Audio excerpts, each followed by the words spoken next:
C'est vrai que ça ressemble un peu à des yeux quand même. Bizarre.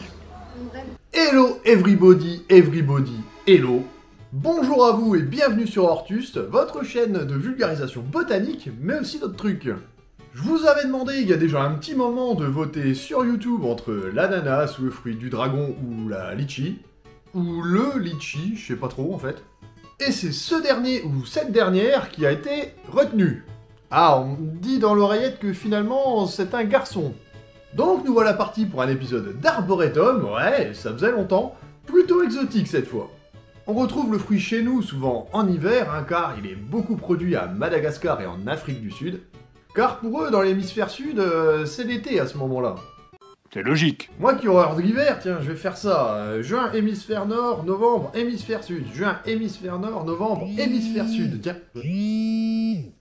Ah, je suis à découvert, fait chier. Donc aujourd'hui, nous allons parler d'un arbre fruitier qu'on voit très peu chez nous, en tout cas en métropole, le litchi. Ouais, parce que c'est le nom de l'arbre, mais c'est aussi le nom du fruit. Allez, générique!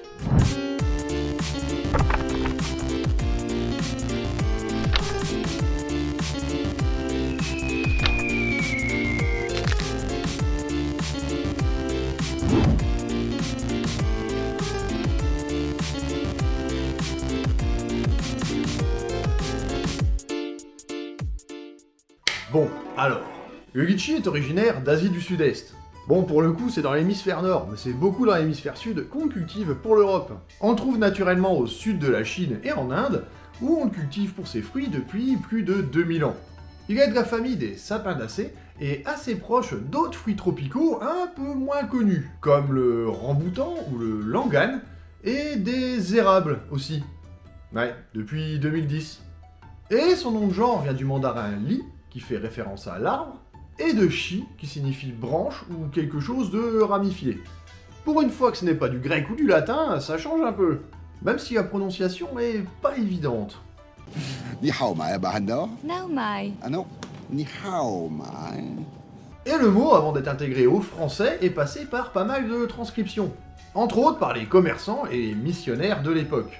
Et il apparaît notamment dans les récits de Pierre Sonera, un naturaliste et explorateur français. C'est assez dur de trouver une image de Pierre Sonera, mais celles qu'on peut trouver ne sont pas forcément reluisantes. Il se proclamait comme anti-esclavagiste, mais quand on voit ce genre de gravure... Bref, passons. Qui le décrit après ses voyages en Asie au XVIIIe siècle. Mais avant, une des premières mentions du litchi vient de l'ouvrage Flora Sinensis du naturaliste jésuite polonais Michał Boehm en 1656. Un ouvrage de ses observations constitué de planches titrées dans la langue d'origine, où l'on y retrouve des plantes bien sûr, mais aussi quelques animaux. Et encore avant, Marco Polo, oui, ce bon vieux Marco, l'aurait cité dans ses écrits, mais le fruit étant trop périssable pour résister à une traversée jusqu'en Europe.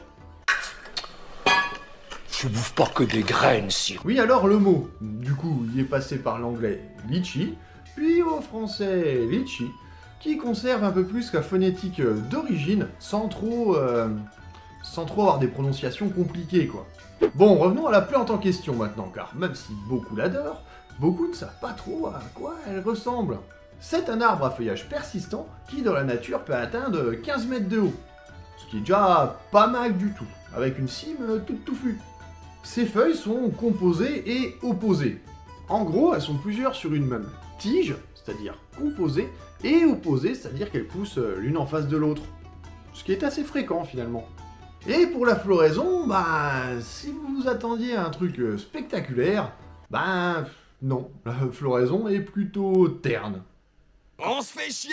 Des fleurs qui sont souvent sans pétales et de couleur jaune ou blanchâtre, regroupées en ce qu'on appelle un panicule.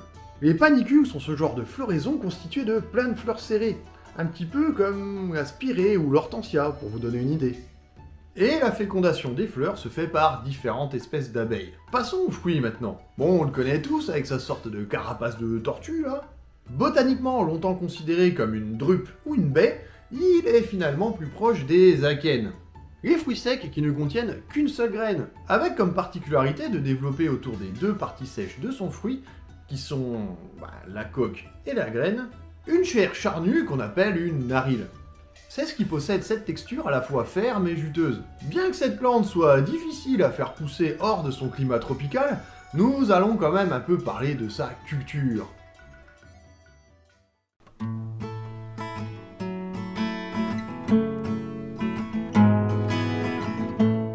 Cela va sans dire que pour cultiver le litchi, il faut le climat adéquat, un climat chaud et humide. Une température comprise entre 20 et 35 degrés est optimale, car attention, il ne supporte pas le gel. Une période plus fraîche est cependant nécessaire pour induire la floraison. Un sol léger et légèrement acide sont également nécessaires, donc pas trop adaptés au climat métropole. Cependant, il est possible de faire germer ces graines de litchi récupérées dans des fruits. Pour procéder, rincez d'abord à l'eau tiède pour retirer tout le reste de pulpe afin d'éviter les moisissures. Ensuite, plantez-la dans un mélange 1 tiers de terreau de semis, 1 tiers de terreau de bruyère et 1 tiers de perlite à environ 2 cm de profondeur avec le côté le plus arrondi vers le bas. Humidifiez le substrat mais sans le détremper. Sinon, la graine risque de pourrir avant même de germer. Placez le tout à une température de 25-30 degrés et à la lumière. Au bout de 4 semaines, la graine devrait avoir levé.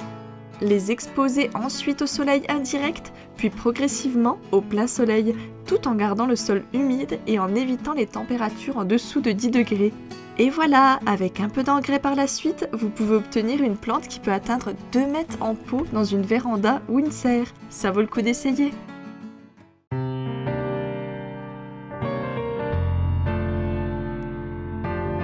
Et on va continuer avec quelques anecdotes sur ce fruit, car oui, il a son petit lot de trucs sympas.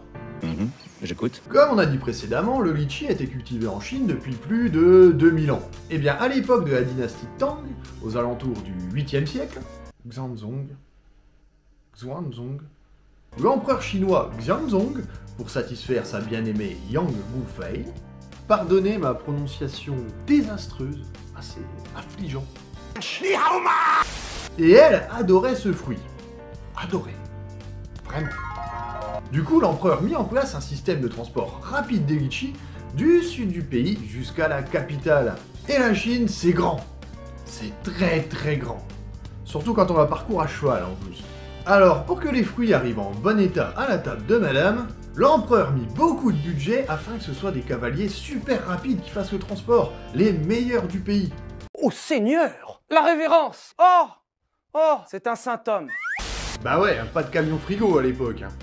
Mais tout ceci coûtait aussi extrêmement cher.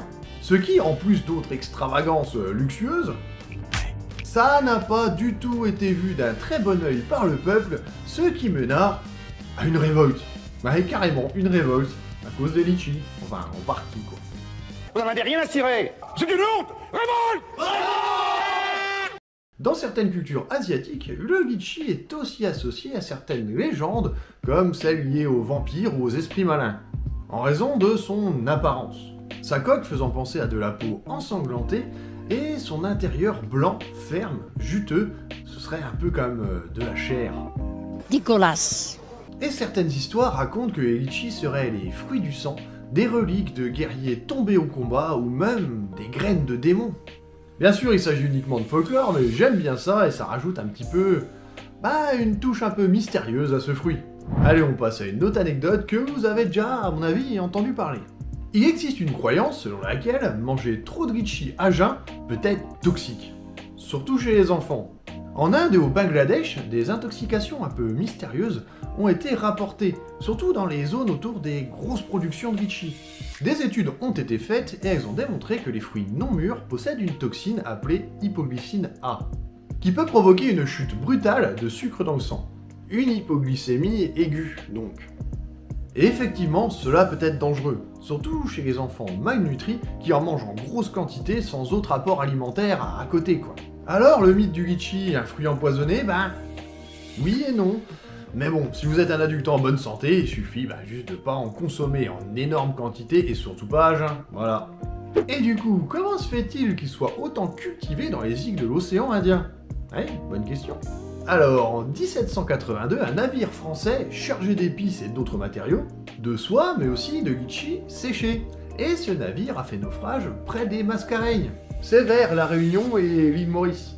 Et les tonneaux de litchi, protégés par leur coque, ont dérivé jusqu'aux plages. C'est impossible.